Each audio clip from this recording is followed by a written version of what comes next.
banter. Balls and banter.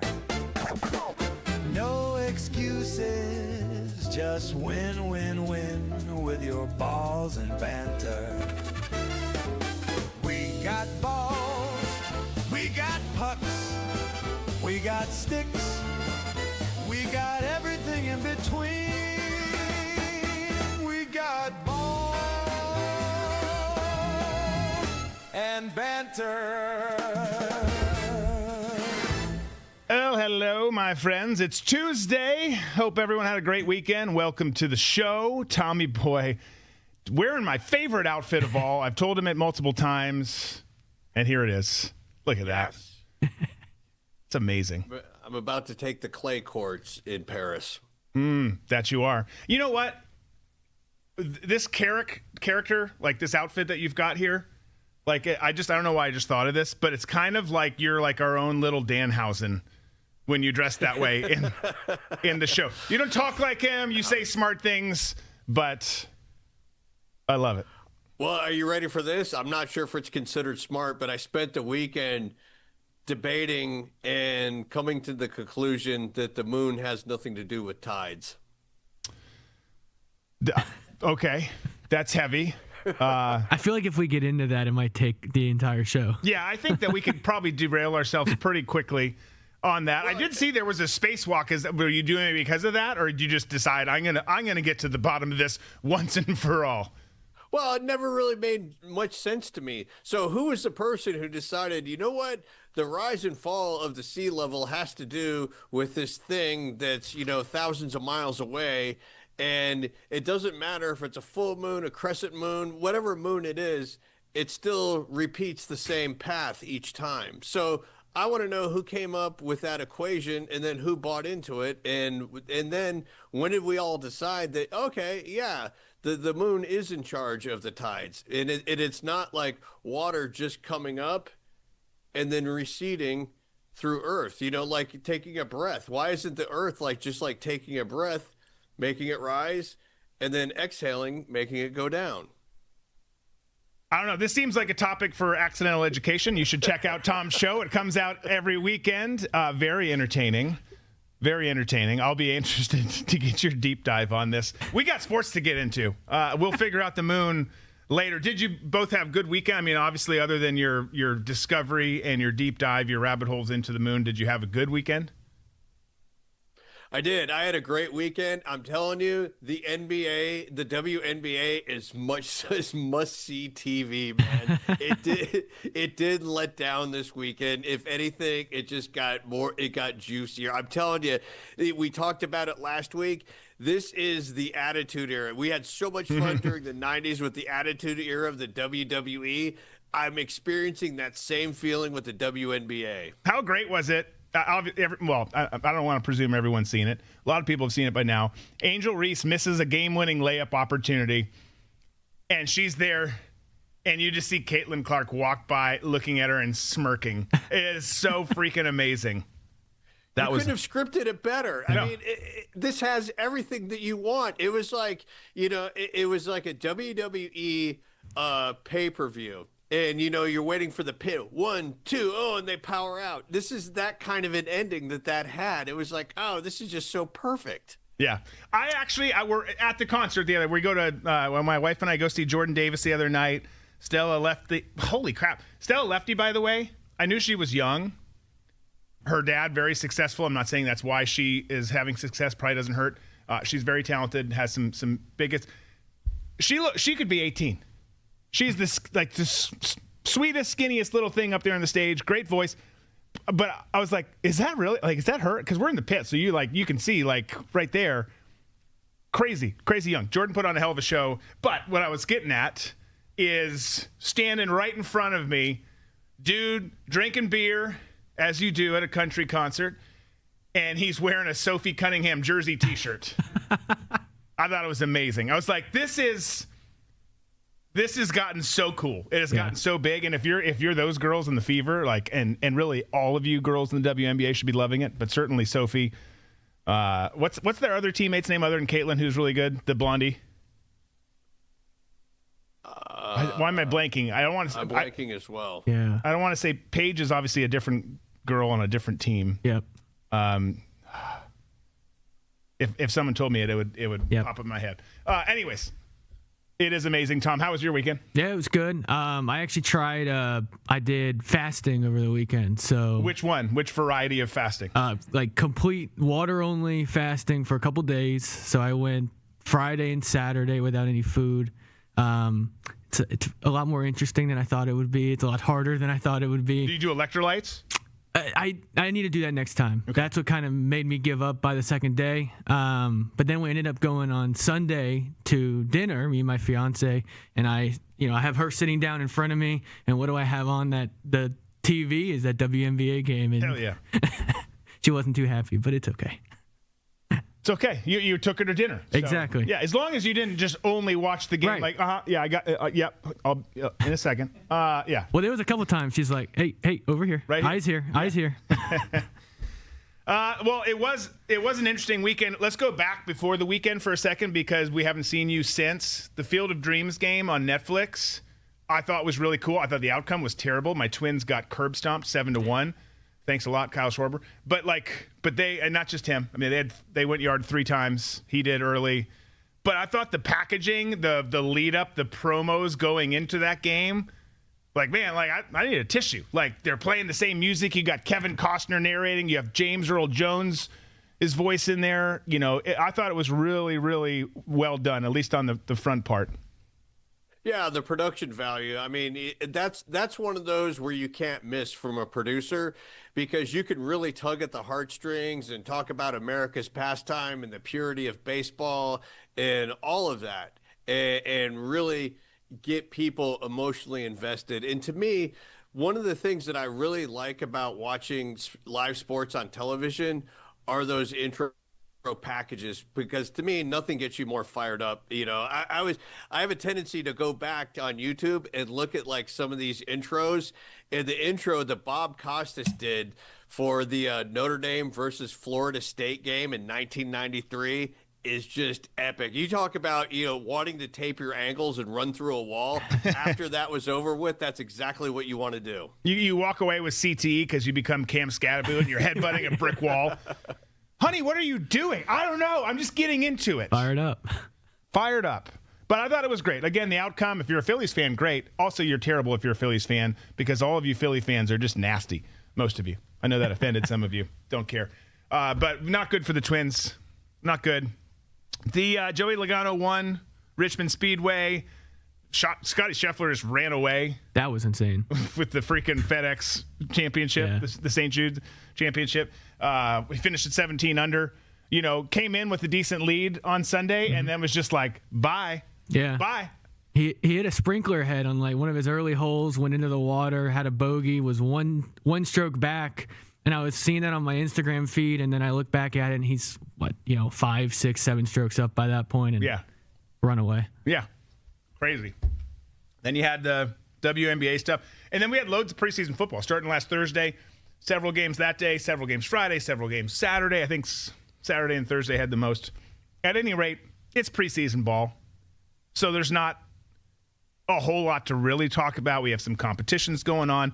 But I figured we'd just dive into some winners and losers thus far and take this with a grain of salt too, because just because you have one great preseason game against some backups doesn't mean you're a long-term winner. It just means that you're a winner now. You might be a peak too sooner for all we know. This might be the best you've got. I don't know. But Malik Willis, your boy, played a series in Miami, went 4 of 5, had 52 yards, led the Dolphins to a touchdown. If you're the Dolphins GM and everyone there, you're thinking, okay, maybe this was an interesting deal. It was an interesting deal when they signed him. I wasn't so sure it was going to work. It still might not. They have no one really to throw to. But you gotta be pleased if you're a Dolphins fan, like you are part-time now, Tom, since you're giving part of your allegiance to the Bucs. Yeah, I mean, again, being a Dolphins fan, a long-suffering Dolphins fan, you're always tantalized with these just sort of like hints of what could be. and then it becomes, shortly after what never is. And to me, with the Dolphins, yeah, they look great on the, first series with their first team in there. But then as the game progressed and you started seeing the depth, there is no depth. There's nothing. So if there's any injuries, the season is cooked. Yeah, sorry, I walked off camera to look at something. There's just something we got to fix on one of the graphics. We'll fix it. We've got things that can be fixed, that can be done. But, you're 100% right. What do you think of Drew Allar in Pittsburgh?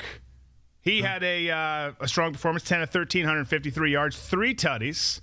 If you're a Steelers fan, I was just picking on their quarterback room the other day because beyond Aaron Rodgers, you got him, you got Will Howard, Mason Rudolph still there. I don't know, you're probably not going to keep all 4.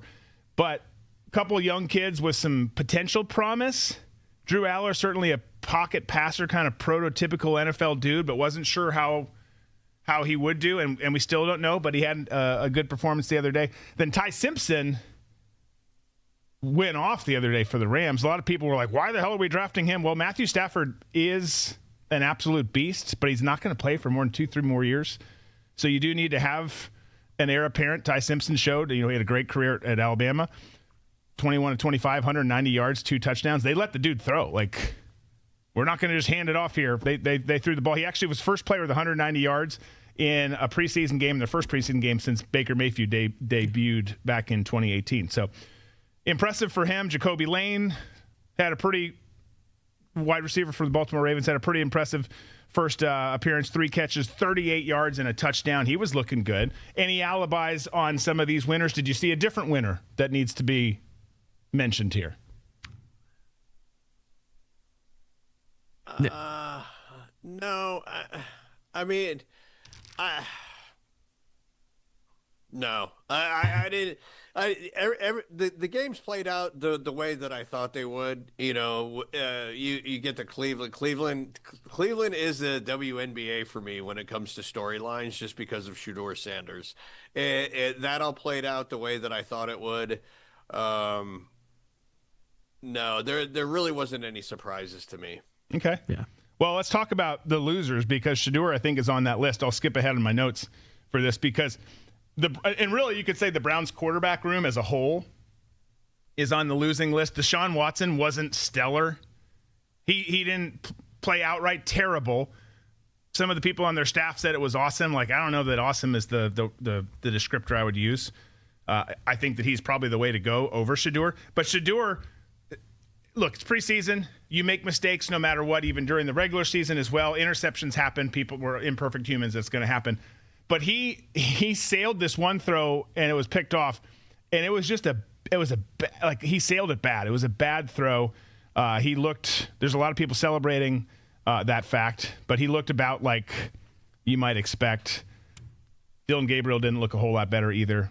It's just kind of weird because you've got 3 names on that roster, really 2. I would think you're back in the past. You're real excited about, Deshaun and what he's done. He's had a great career before he did what he did, and then had his injuries on top of all that. Yeah. Dylan Gabriel, a good leader, a good steady quarterback, and yet they just can't figure it out. And they've got this badass new stadium coming, I think in 2029, that looks really cool.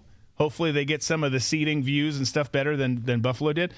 But there's things to be excited about there, but they just, I don't know. That is a cursed organization, man. Yeah. It is. And what drives me crazy about seeing people like your Dylan Gabriels of the world, your Shedeur Sanders, and your Deshaun's is the fact that you have an opportunity. You have an opportunity that not very many human beings on this planet get. And it looks like you're just going through the motions. And that's something that I can't comprehend, and I don't like seeing. There's nothing worse to me than watching wasted talent. And when you see wasted talent, especially at the contracts that they sign, it drives me insane. Mm-hmm. I guess I'm, an old fuddy-duddy when it comes to expectations for people who are making hundreds of millions of dollars. An old fuddy-duddy. I mean, it's definitely true. You have multiple quarterbacks in that room trying to compete for the job, and it's like nobody wants it. Yeah. Like somebody's got to come take the job. You want to start the season. I don't know. Well, it's interesting, too. Every time Shadour's interviewed, which is obviously a lot as a quarterback, you get more time at the press. He's Shadour Sanders, the son of Deion Sanders. There's lots of it's kind of a circus. I get it's kind of his personality, and there's parts of it that I like. But he's always just like, yeah, it's fine. Like, no big deal on the pass. Like, it was the right read. Like, okay, maybe it was the right read. It was a terrible throw. Right. Like, you need to be a little bit pissed off about this. Right. And not to say that he's not. I don't know what he does when he goes home, if he gets right after it and starts looking at film. I have no idea what kind of a worker he is. But yeah, you're right. It's just it's an interesting thing. Tua didn't look. Speaking of quarterback, you have another thought on that? No, I would say I think that is a lack of humility on his part. Oh, there's not much humility. There's not much humility in that family, to be clear. I think Deion does some great things, but I don't know that. Humility is one of them. Yeah, that's never been his it's just, and that's whatever. It is what it is. To each his own. Tua didn't look great.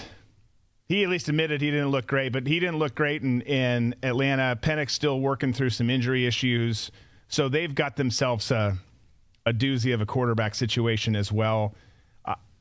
Man, if I'm a Falcons fan, you've got some interesting. You've got Bijan Robinson, you've got Pitts, you've got some great tools on the outside. You just got to have basically Penix or Tua just have to not screw things up, and you'll be competitive in what's one of the weaker divisions in the entire league in the NFC South. So but I don't know if they're gonna be able to pull it off. Two Southpaws, they're both a little sketchy to me.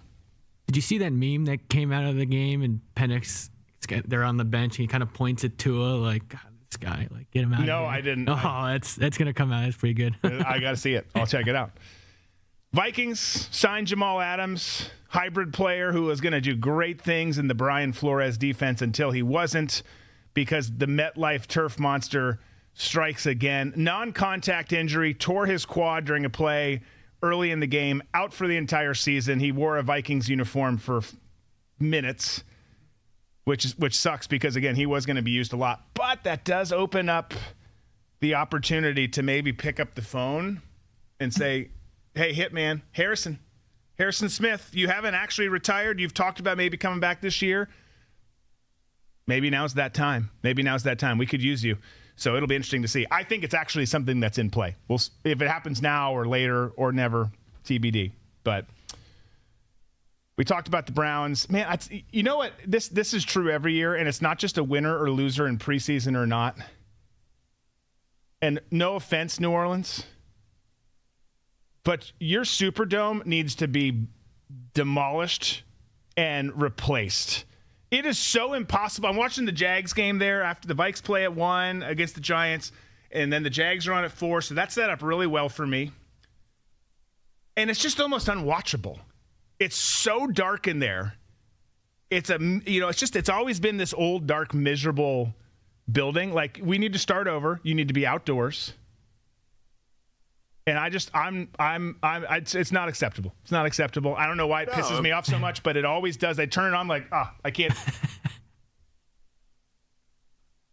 Right. And dude, that place is haunted. And I know there are a lot of places in New Orleans that are haunted, being like one of the voodoo capitals of the United States. But, I mean, this one is haunted in recent history. With Hurricane Katrina, the amount of rapes that happened in there. My friend committed suicide in there. There was, all kinds of mayhem going on in there. It's a bad place. I didn't know it was that bad. I didn't know it was that bad either. I didn't know about your friend, so sorry about that. I didn't know that rape was a big thing there. So you can get a hot dog and a beer, but it's just you got to go past the medical section and then past the rape section, and then there's the better concessions are there. Yeah, it was chaos in there during Katrina, and I use the term loosely. With friend, let's call him an acquaintance. He was somebody that I worked with. He was a member of the New Orleans Police Department. He was their public information officer, who started his own pistol because of all the mayhem that was going on during Katrina.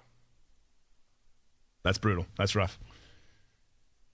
There's no segue from that. No. So what I'm saying is haunted. You either get a priest in there. You're gonna need a whole busload of priests and exorcists to come in there to get the demons out, or just level it and do what they did with Charlie Kirk, his crime scene, and just put bricks over it and say, we're not touching this spot ever again, and don't get any evidence of anything, and just move on. I love how you've worked so many things in here today. That's amazing. And that is an amazing and fascinating and absurd portion of that story. Who else needs some work? I was noticing, I was looking up the box score and some of the stat lines in the Browns preseason game. Man, ESPN needs some preseason work too. They're on the loser list. Check out this box score from the preseason game against Chicago. 34-10, Chicago wins. Against preseason, doesn't matter. But you're looking through it, and I'm like, okay, how did I watched parts of it, but not all of it, but I want to see the final stats. How did Deshaun and Shedeur end up? Deshaun was 1,526 yards. Shedeur 6 of 11, 79 yards and a pick. Dylan threw a pick as well. None of it's great. And then I'm scrolling, and I circled it for you. You can see, what is it, 1, 2, 3, 4, 5, 6, 7. 7 instances just on what you can see on your screen here where they have listed someone's jersey number as a triple-digit number. So Devon Booth is now number 290. He's actually 29 in real life. Miller Moss, the quarterback, never once in my life have I seen a quarterback wear 160. Rashawn Johnson, number 230. Savon Ahmed, 360. Britton Brown, 380. Caden Davis, 270. Salvin Ahmed, 360.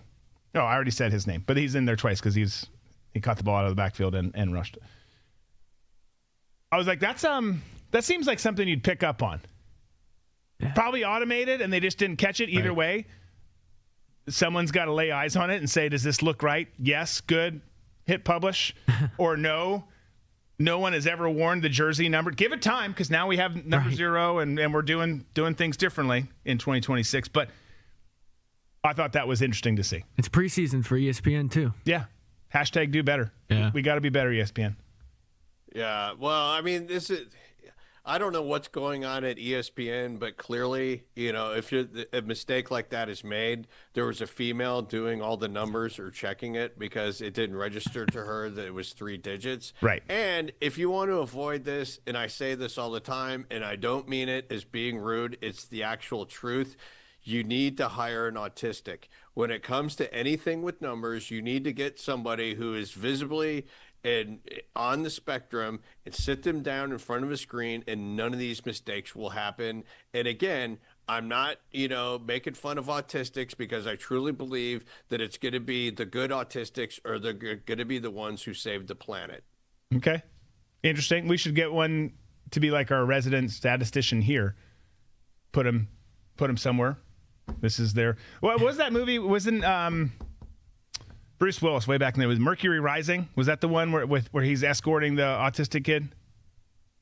I didn't see it. Doesn't matter. Wasn't anything to write home about. But anyways, I was wondering what that kid's doing. Maybe we could just hire him, even though he was acting it, not really. Roger Goodell, speaking of the NFL, and then we'll move on to some college ball, says, and there's no surprise in this whatsoever. No one anywhere is surprised by this, but he says that he saw in an interview, he sees a future with multiple NFL teams based overseas or outside the U.S., I think was how he phrased it.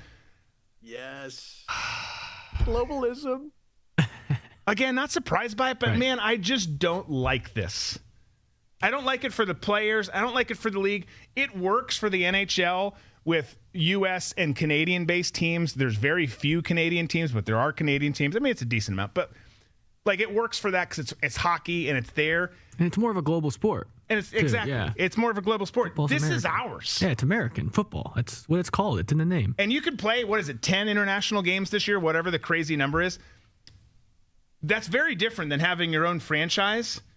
And then the logistics of everything. Right. Like, it just sucks to be like, oh, we're in London or Germany or Australia this week because we're playing the Kangaroos. Like, I just don't. I know it's going to happen. Right. My only prayer is that it's close in proximity when it does happen. Because again, I don't think we can stop this. So, like Toronto, Mexico, right? Okay. Vancouver, okay. I mean, be careful in Mexico, but like it's just Mexico, London. Is that what your thought is? Yes. Okay. Yeah. I think I'd be shocked if London doesn't get one. Right. London has been so involved in it forever. The Jags play 2 games a year there for Pete's sakes. They were the first city to ever host it outside of America, or first country out of America to host it. So yeah. No, I'd be shocked. And that, look, if you're on the East, like the London flight's not terrible if you're on the East Coast. If you're the Rams or the Seahawks, that's a pretty crappy flight. It is if you're flying commercial and you believe that the world is round. Just hear me out. I guarantee you that these charter flights are going to make better time than commercial flights if going from Los Angeles to London. And we're going to see, it's a new Rolls-Royce engine in there. It's, increasing the speed, and they're able to fly at a higher altitude. So they're able to make it, from Los Angeles to London in 4.5 hours. I mean, bro, I flew on so many private flights for the CIA. You'd think that we would have gotten the best technology and the fastest route. It was not fast. That's an interesting take, though. It's an interesting take. Yeah. If you do that, if you're the Rams and you're flying to London to play on a normal Sunday, like I don't know how you do that. Like, it becomes a scheduling nightmare. Like right now, when you play in London, typically your next week is your bye week. Mm-hmm. You could do that, maybe, but when you're playing everyone in your division home and home, each year, and then you've got the rest of your schedule. Like how many? It just becomes a more difficult scheduling thing. Look, there's smart people making schedules. I'm sure they can figure it out. But you've got to work something in like that. Like, okay, we're playing the Packers this week, and then we're playing, London next week, and then we have a bye week. Because otherwise, that's just really hard. I mean, these bodies are getting the shit kicked out of them, and then you're working with the clock and the time changes. Yeah, I feel like logistically it'd be easier to have a Mexico team, have a Canadian team, make it a little bit easier. But no, I think you guys are right. We're going to see London in there because they kind of started it all. So, yeah, I don't know. You kind of feel for the player. That's going to be tough. It is. A lot of travel. And then the London team, they have to go, back and forth each week? Yeah. Like, how is that going to work? I mean, you have 17 games a year. You either have 8 or 9 home games. Right. So, or 8 or 9 away games in this case. So you're making that trip a lot. Again, it's not a terrible. If you're playing Jacksonville, that's not a terrible. If you're playing New York, that's not a bad trip at all. It's really no different than going out to the West Coast. But I don't know. I just don't love it, and it's not going to be Toronto because that's proximity-wise to Buffalo. So if it's going to be North America, not Mexico, it's got to be like Vancouver or something like that. I don't know. Hopefully, we have a while. Right. But I don't. What do you think, Tom? I mean, I think that we're not. Within the next 5 years or within the next 10 years? Oh, next 5 years. Yeah, By 2030, we're going to see 2 new teams in the NFL, Mexico City and London. And then whoever the commissioner of the NFL is going to come out and say, okay, this is what we're doing. We're going to have a team in Mexico City called the Cartels, and then we're going to have the Gillies over in London, and the world is flat, and so travel is no problem, and the games are just for the global elites, and all you peasants that we call fans, you'll get the highlights. Okay. Tunnels. I want to get a job for, because I think if you do a Mexico team, you got to build a compound adjacent to the stadium that is like towers, dudes on technicals and everything, like guarding it. And I'd like to be a part of the security team for Mexico. Yeah. Just during the season. I don't want to live down there permanently. Their practice facility, we thought that the 49ers practice facility was wild. Wait until we get the Mexico team's practice facility. Yeah, tires burning out in the streets, gunfire cackling, bodies hanging from bridges. How was your drive to work? Well, it was interesting. It was interesting. Same as normal, I guess. Didn't see as many dead people today. Just about everybody on that team is going to have a security detail because the cartels are going to be betting on those games. Oh, absolutely. And it doesn't go well. Hey, quarterback, I chose the over on 2 touchdown passes. You got sacked 6 times and only threw 1. Like, you're dead. Mm-hmm. Good luck. Yeah, I don't know. Obviously being a little facetious, but also not. It's gonna be something. I think it's gonna be fast tracked sooner than later too. I don't know if it is in fact within 5 years, but I think it's closer to 5 than it is 10. We'll see. All right, college football. Let's talk some college football because we got a new poll out. We're gonna do that in a little bit. But first, Cignetti just being Cignetti. So the Indiana-Notre Dame series has been canceled, and he made some comments on it. And you can see him here. I'm gonna actually pull it up here so I can read it better. He said, Cignetti said this, I'd like to play Notre Dame. They ought to come to our place twice, and we'll go there once since they're not in a conference. I like that he's just always willing to throw a dig in there. Like he comes off as kind of a D-bag sometimes, obviously very talented. If he's your D-bag, that's great. I'm not saying he is a D-bag. I think he's an outstanding football coach. The numbers don't lie. But, I mean, he just says some things where it's like, good for you, man. Like, good for you calling them out. Because they do. I mean, they get the Golden Glove. They get the best scenario, the best outcomes. They're Notre Dame. Now that Indiana's good, though, that would be a great – golly. I'd love a home and home with Indiana and Notre Dame. And I think it should be it shouldn't be just like every decade you do a home and home. It should be an every year thing. They play Purdue damn near every year. Like, okay, cool. Play the big dogs in the state now. Is that a major rivalry between the two of them? I wouldn't say it's major. They haven't been doing it forever. Notre Dame has been historically from the Big Ten.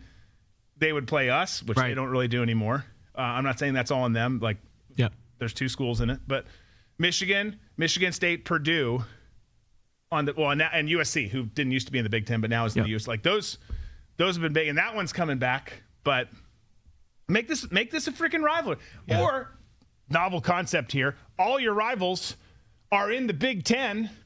Maybe just join a damn conference and be a part of the Big Ten, like you always should have been and should be now to this day. I mean, again, being the natural contrarian that I am, I kind of enjoyed Notre Dame enjoying the, autonomy that they have of not joining a conference. I get a kick out of that because it makes people crazy. And also I get a kick out of Cignetti and what he said in those digs. And when people throw out digs here and there, it doesn't bother me. The only person who really bothers me, and I'm trying not to let him take up any more space in my head, is Stephen A. Smith. And it's more of his cadence and trying to suck people into thinking he's actually intelligent and he is some kind of an authority. But I like when people trash talk because all it is talk. Right. It's just words that mean nothing. But some people, you see it with Trump all the time. People have gone absolutely insane by what he says. And to me, it's more actions. It's always been actions instead of words. And now we're in this environment where it's the words. Oh, this person, I can't stand this person. That bastard, you're saying this. And it's just, it really tickles me when I hear and see stories like that. Yeah. I like it too. Chaos says I like Cignetti, but what a bitch on this topic. Notre Dame gal. Fair point. She also said, by the way, drink whiskey instead of water, Zach. You'll make it longer. I have whiskey in the cup tonight. Yeah. There you go. There you go. Yeah. I was going to say something else. But, no, I like it too. I tell you who I don't love. Although I don't necessarily dislike this move. Some people do. It's a polarizing move. But the guy who coaches that team down south, Ryan Day, he has decided that he's going to move senior day, which traditionally is reserved, whether you're talking high school, college, whatever, and really whatever sport it is, not just football. It's usually your last home game, regular season home game, and you do senior day and celebrate them. The parents walk out, the mom's got roses, and people are awkwardly wearing the other jerseys. It's weird, but it's a tradition. Well, Ohio State is going to move it to week 1, which is what my son's high school is doing this year too. Different reason, obviously. But they're moving it to week 1 so it's not a distraction for the final game of the season, which, of course, is the game, Michigan-Ohio State, greatest rivalry in all of sports. So what do we think about this? He said his quote was, "We want to keep the much of the focus on the game. There's already enough distractions during that week, so this was just one more thing that we felt like we could move." I think that there's some nostalgia in it being your last home game, unless you're in the first round of the playoffs and you've got a home game there. But logically speaking, it's your last home game. And it's also senior day, and you're playing your arch rival. But it is a distraction because you've got coordinators and stuff. We got to do a rehearsal, and this is when your name gets called and you walk out, and then we're gonna do it again on Saturday. And what I don't like from a player perspective or a coach perspective is particularly really any game on Saturday. It's these kind of things. If you're a coach, are a nuisance. Like, can we just warm up and then go play the game? But on that day, I mean, things are fever pitch. Like, there's fights. There's all sorts of energy. These two teams hate each other more than anything on the planet. And you've warmed up. The national anthem's been played. Now, this is usually done before that. But point being is you want emotions continually scaling up, not having this weird lull and then going down. So I guess all that to say, lots of words to say, I think I kind of like what Ryan Day's doing here. I don't often agree with him. I think it was great that he did Ozempic or whatever he did to lose weight and look the way he does now. But I think that this is actually, I'm okay. Even though I'm a traditionalist, I think I'm okay with this move. What say you guys? I'm okay with it too. I think that, in this day and age, the way that with NIL and play, I don't think it means as much nowadays as it used to. I think if, we were, pre-NIL, I think it would be a huge story that would we'd be talking a lot more about. But the fact that players come and go from schools, whatever. Yeah. Right. I have to say something real quick here. Sorry. Go ahead, Zach. No, I was just going to say, it's one of those things where I'm not a fan of it. I think it's one of those things that he doesn't want the smoke. He doesn't want the extra attention of playing Michigan that day. But what you guys said kind of makes sense. You kind of take some of the distractions out of the way. I don't know, but I'm a traditionalist where I think that's what you do on your final game. You have those moments. But again, if you talk to the players and that's what the players wanted because of this whole new era that college football is in, I completely understand. But as a Wolverine, he doesn't want the smoke. So that's the that's the angle we take. Yeah, 100%. Can you imagine if Jaden Daniels was on Ohio State, what his mom would be saying right now? Oh, we're doing God. what? Oh, no, he didn't. Yeah, interesting. What, you're going to say something else? Yeah. Yeah, I just have some breaking news, kind of sad. Frank Beard, the drummer from ZZ Top, has died. So that just leaves Billy Gibbons. Dusty Hill died a couple of years ago. Frank Beard, a band that's known for their beards, the guy with the last name Beard didn't have a beard, which is kind of ironic. It is kind of ironic, don't you think? Okay. I know since we're talking deaths real quick, you've got 2 minutes, Tom, to talk about Hayden's death. Oh, boy. This is your reprieve. You can't go too deep because I'm not giving you that much time, but obviously tragic that she was found 36 years old, beautiful young woman, actress. What's Tom's tinfoil hat take on what happened here? Not to say that I think whatever you're going to say is wrong, but go. No, I'm going to go with Occam's razor on this one. I do believe that it was a drug overdose, but I believe Hayden Panettiere is a prime example of what happens to a human being who, especially someone who starts their career as a child actress, and they don't have the proper mentorship from their parents in parenting to guide them through the horrible waters that can be Hollywood. And it took its toll on her physically, emotionally. I'm just very thankful that she had it together enough to be able let Klitschko know that, being the father of their daughter, taking custody of her. I think that was a great move on her part, even though I think it's absolutely terrible when the mother doesn't retain, primary parental or parental guidance over their offspring. But if and I haven't read her autobiography, I've read excerpts from it, and it's heartbreaking to hear what she went through as a child and as an adult in the world of Hollywood. And, her career wasn't doing too well. And she linked up with this guy who's a total zero, just an absolute loser, and ends up, it appears to be accidentally ODing in Greenville, South Carolina. Yeah. Okay.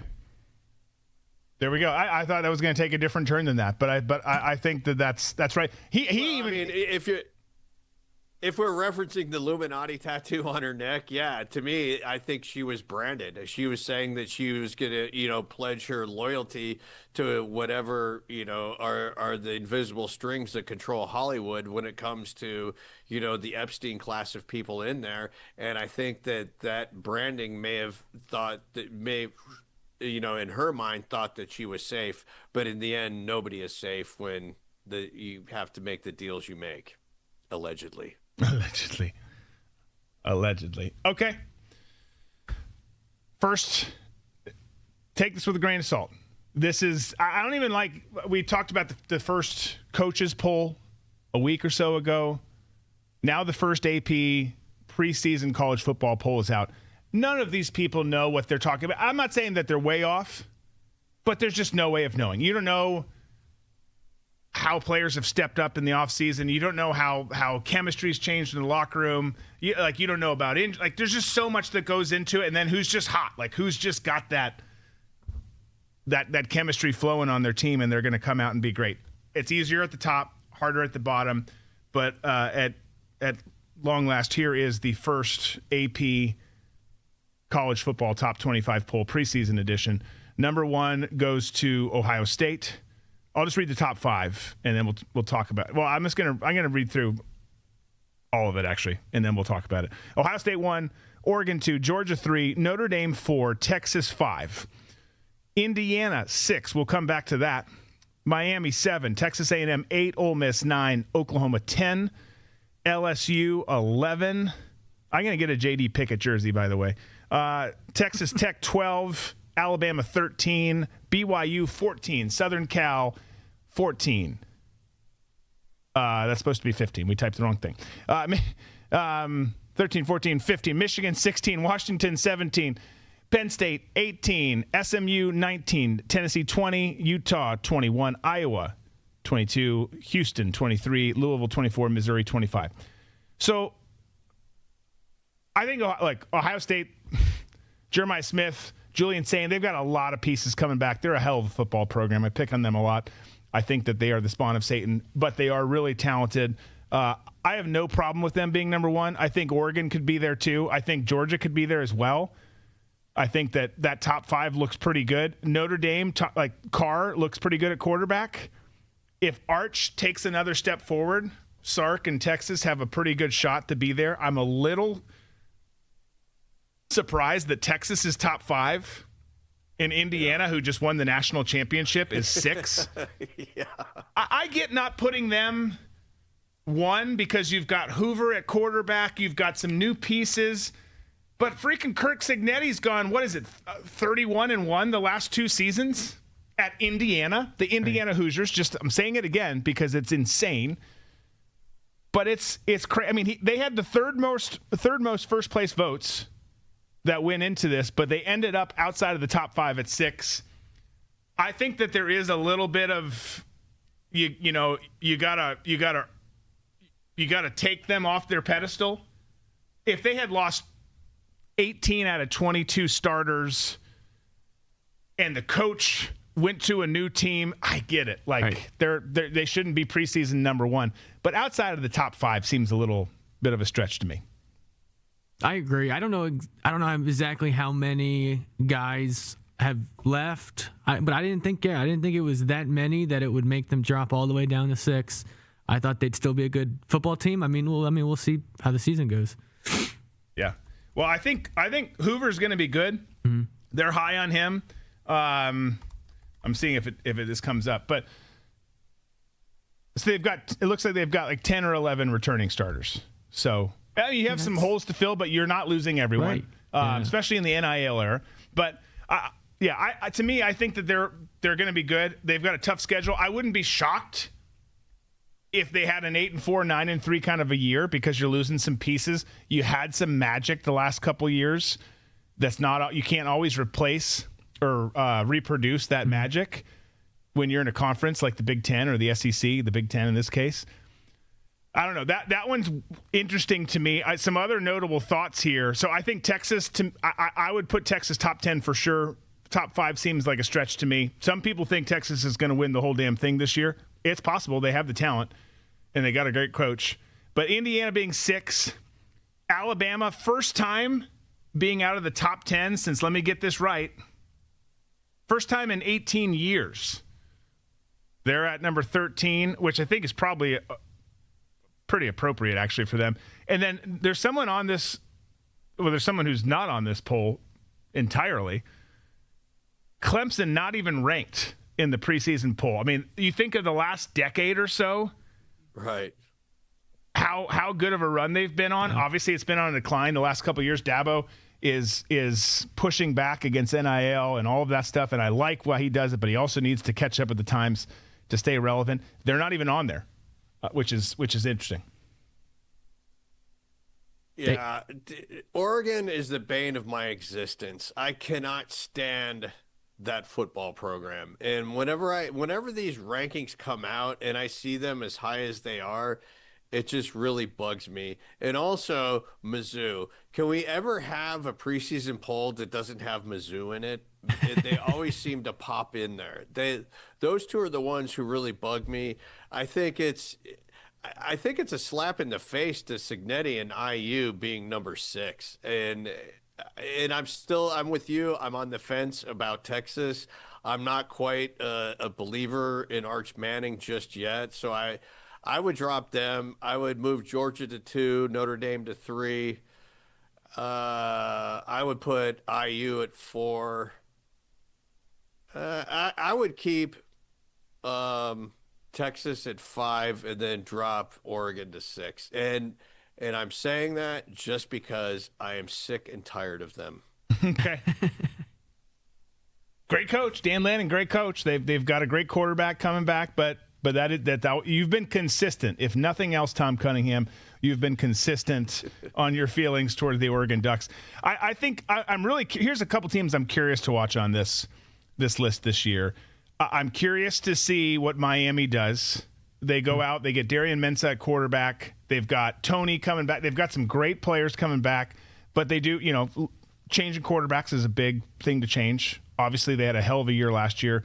Curious to see if they can keep that momentum up. You're in the ACC, so you'd think, your road to climb is a little bit easier, a little bit better. So I think that one's interesting. Oklahoma, Mateer looks like a beast. He missed some games last year. I think that they could be great. Their schedule is brutal, not just because it's SEC, like their cut of the schedule, brutal. So I think it's going to be tough to stay top 10. But I still think that they could be a team that makes the playoffs for sure. Obviously, we're going to watch LSU and what happens there with Lane. You got Levitt, you got new quarterback. You got all sorts of stuff. Even right after that, at 12, Texas Tech, can Joey McGuire and the guys keep this thing going? Then we know the money's flowing in. Can you keep the momentum going in Lubbock? And then, I'm obviously curious about what Bryce Underwood does and Michigan does this year. Lots of tools, lots of things with Whittingham. Again, very difficult schedule. They've got Oklahoma in the non-conference slate. Yeah, I mean, I see your point on Mizzou, Tom, but also Drinkowitz is a hell of a coach, so he keeps them relevant. I like that Iowa slipped in there at 22. Old Faithful, 8-4, Big Ten team. Let me ask you about LSU. Do you think that's an appropriate slot for LSU, or are we expecting too much from Lane Kiffin? They've got a lot of talent.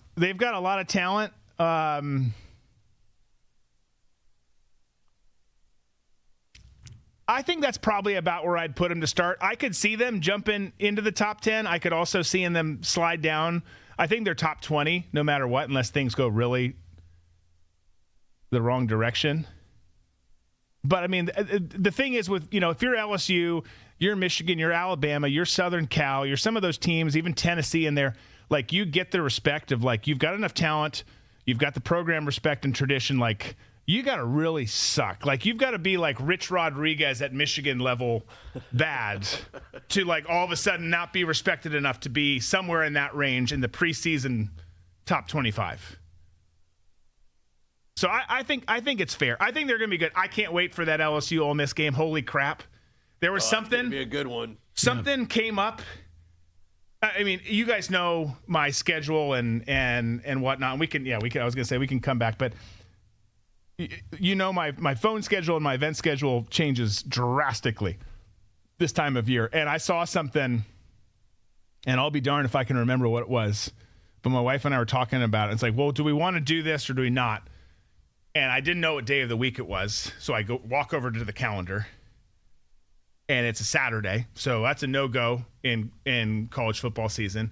And then I realized, I'm like, well, let me just look at the layout, because it was it was a specific time. It's like, let's see what the games look like that day. And it was LSU Ole Miss. I'm like, nope, absolutely not. Like, we are not going. We will not be there. That is going to be peak drama. Peak drama. I can't wait. Dude, Drew, I used your advice. It worked out well. I'm doing another pickleball tournament, this time on Halloween, and I was like, ooh, October, do I really want to do this? But before I made the booking with the venue, I looked at the schedule. And being here in Toledo, we're close to Ann Arbor, we're close to Columbus. Both Ohio State and Michigan are out of town that weekend. So I was like, all right, everything is lining up. The stars are lining up. Yeah. Look at you. Hey, we all evolve and grow in our own ways. Beautiful thing. Okay, so in every top 25 poll, well, most top 25 polls, certainly in the AP poll, you've got the other receiving votes section, right? It's listed in fine print just beneath. List of school, list how many votes they got to be in the top 25. Obviously, they're not. But here's who was just outside the cut this year. The one that we mentioned earlier, Clemson, who is kind of shocking to not see in there, especially, again, since they're they are still a good football program, even though they're not the Clemson of several years ago. They're still a great football program. They're in a conference that's very winnable. They got 112 votes, the most of those outside Florida, first year under John Sumrall. 51 votes, lots of talent, brutal schedule, rebuilding, getting new systems in there. It's gonna take a minute, but they've got elite talent. Boise State, who actually I think is the one that on this list maybe surprises me the most. They're not in there because they're out in the Pac-12 now, the revamped new Pac-12, and they're a good football program. They will find their way into the top 25. They'll find their way. Yeah. Yep. So Arizona, who's done really well as of late, got 32 votes. TCU 11. South Carolina, Navy both got 10. Illinois 9. They've got a new quarterback coming in after Luke Altmaier, but Bielema's had them roll, and they've got that new big scoreboard. They've done some good things there. I wouldn't be shocked to see them work their way in as well. Vandy, probably going to start a true freshman at quarterback. They got 8 votes. Oklahoma State kind of starting over. They got 8 votes. Pittsburgh and Pat Narduzzi, who said that the ACC is better than the Big Ten, got 7 votes. Virginia Tech 6, Minnesota 5, UNLV 4, Louisville. You can see the rest of the list. I'm not going to read all of them. But a couple things that stand out to me there. Obviously we talked about Clemson. I think Florida will be really interesting to see how they do. I think getting back to 8 or 9 wins for the Gators, which is not an easy task with their schedule, but that signals things are going in the right direction year one for Summerall. If I'm a Gators fan, which you are, Zach, I would think that that is positive, not just being the Florida that the Florida Gators have been the last couple of years. Right, yeah. Yeah, like you said, we should be able to get there. At least 8 or 9 wins, I think, will be a success for him in his first year. I don't know. Everything's looking good. I think we kind of like Boise. We find our way into the top 25 at some point during the season. If we things go our way, we could look pretty good. We've got to play a game. I think so too. We've got to play a game. My son's team has got to play a game in Gainesville later this football season. Oh. And even though I'm not a Gators guy, I don't loathe the Gators. But even though I'm not a Gators guy, I was like, well, it would be fun to stay the night and then go to a Gators game. It's good. It was later in the year, so it's going to be an SEC matchup, so it's going to be good. Wait. They're not there. They're gone. It's like, son of a bitch. It works out better. I'm going to be tired as balls the next morning, but I get to lay on my couch like I like at my house and watch game day. And you're going to go, I'm so glad I didn't get tickets to the Gator game. Yes, exactly. I think Georgia Tech, who was in that list, they got 4 votes. They're in the other receiving votes section. They lose Haynes King, who was a beast at the college level, playing for the Panthers now, had a great Hall of Fame game. I didn't see how he did in the next one, but he's gone. Mendoza's little brother's now there. He transferred from Indiana. He's going to be the starter in Atlanta for the Yellow Jackets. Most importantly, they've got a good run game. Brent Key is just a hell of a football coach. And like I said for Clemson, and I said for Miami, and I'll say in a minute for Virginia Tech and James Franklin, it's a winnable conference. I don't think that they're going to win the conference, Georgia Tech. I'm not saying that they can't. I don't think that they will. But I could see them working their way into things. They've been on a good run. They've been really solid the last several years here, particularly under Brent Key. If nothing else, even if they don't make it in, I think that they'll be a good team that I can't wait to watch, even though they screwed up their uniforms. That's what I need to do. Let me come in and consult. We want to do something. Stop. That'll be $10,000. Right. Just keep it as it is. Dumbasses. I heard that on another podcast recently. It was like the organizations just need to hire a no guy. They pay this guy $100,000 a year just to say no to things that need to be said no to. 100%. I think so many people think because it's true. It's true in government. It's true in all this stuff. I need to get a bullet point and make some change because that's how I'm going to grow and elevate my career. So they change stuff. It's like, but you change stuff that should have never been changed. Right. And you got promoted. And later we're going to all celebrate that someone had the balls to change it back. And then we're going to laugh at you. And no one's going to go to your funeral because you're a miserable person.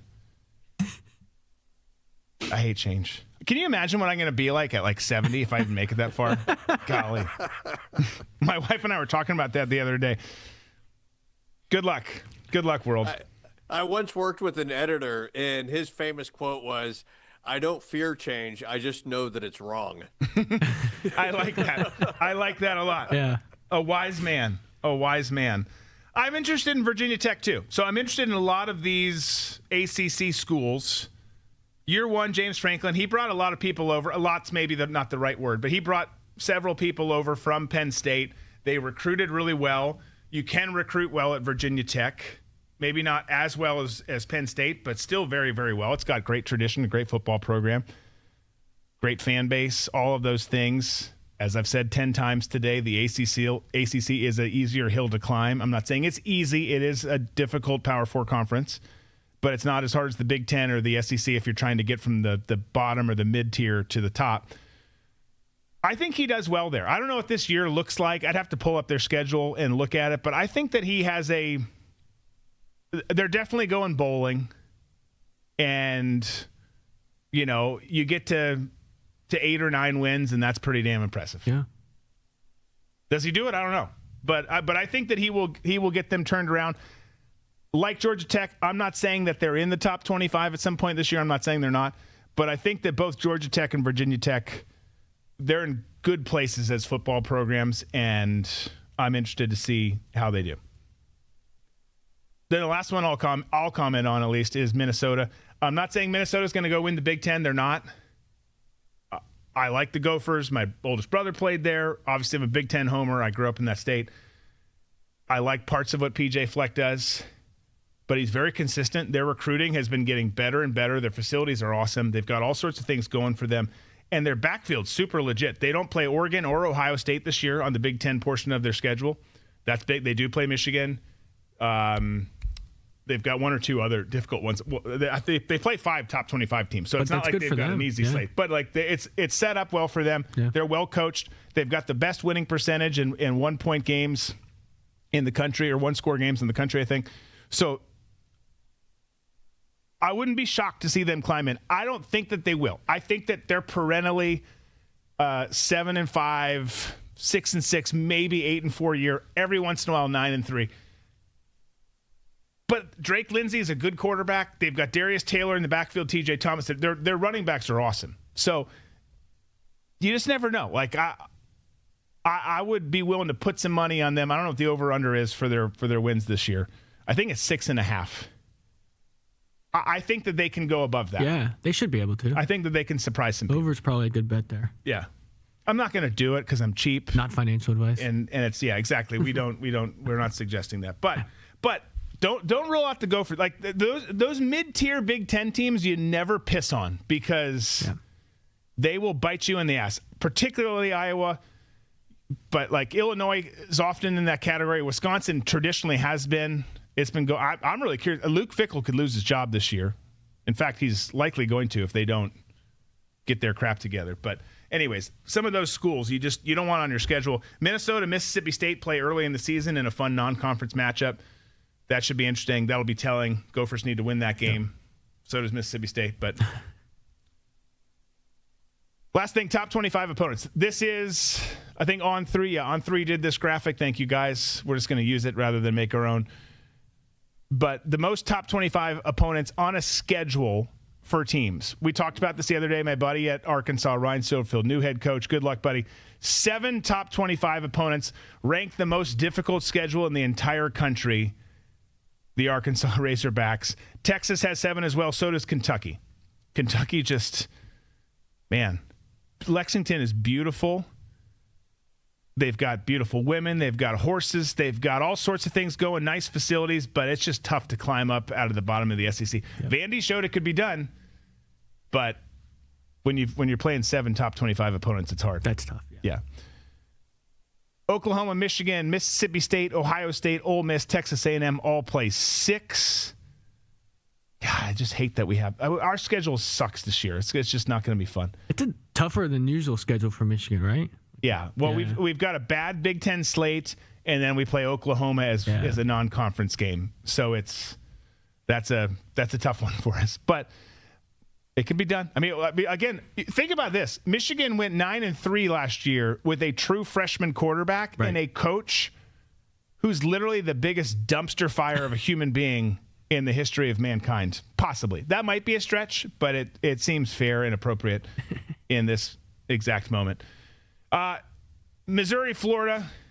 I can't see who that next one is. Is that Missouri State? Is that Missouri State's logo? It's so small. Doesn't matter. Someone else. Nebraska, Northwestern, South Carolina, USC, Auburn, Purdue, Washington, Minnesota. All play 5 top 25 opponents. 5 currently ranked top 25 opponents.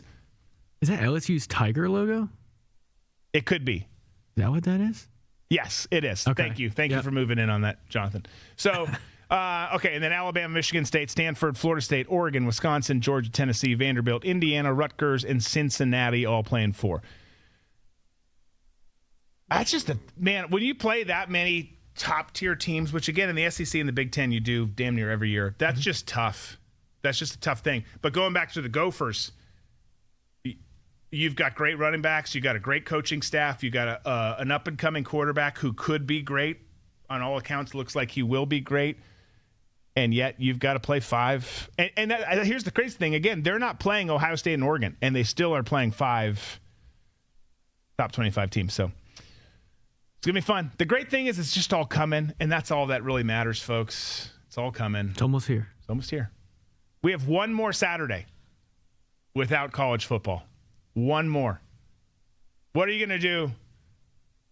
Like, do we do like a reverse funeral where we're like, you're gone, you're done this part of the year? Like I might write a rap song. I don't even know. Like, there's usually not Nordic white rappers, but I might do it, and it's going to be vicious. There you go. I'm not going to show it to anyone because it'll be terrible. It's like it's the reverse of Mardi Gras, where you have Fat Tuesday, and then that leads into Lent. This is like you're not giving up anything. It's all happening. So My freezer is full of bratwurst. Yeah. Start stocking the fridge. Oh, yeah. Yeah. Yeah, the beer fridge is full. Everything's good to go, baby. Good to go. I love it. Guys, the sauces, you have plenty of sauces? I usually make the sauces fresh, so they will be made fresh each week. Or maybe into the, carry it over into the next week, but they'll be good to go. Tom, when are you coming back to the studio? August 30th. Okay, that was more nice. specific and faster than I thought. That was great. Okay, that's only. Well, it's like, what, 2 weeks? Yeah, it's less than 2. Yeah, that's beautiful. Sweet. All right, folks. Well, please hit that like button on the way out. So glad to spend some time with you today. Thanks for being with us. Please bring someone back with you on Thursday. Look forward to seeing you then. We will be that much closer to college football. We will have more preseason football starting that day. Lots of good things ahead. Have yourself a great rest of your day. We'll see you then. Be safe, be smart, be free. We got balls.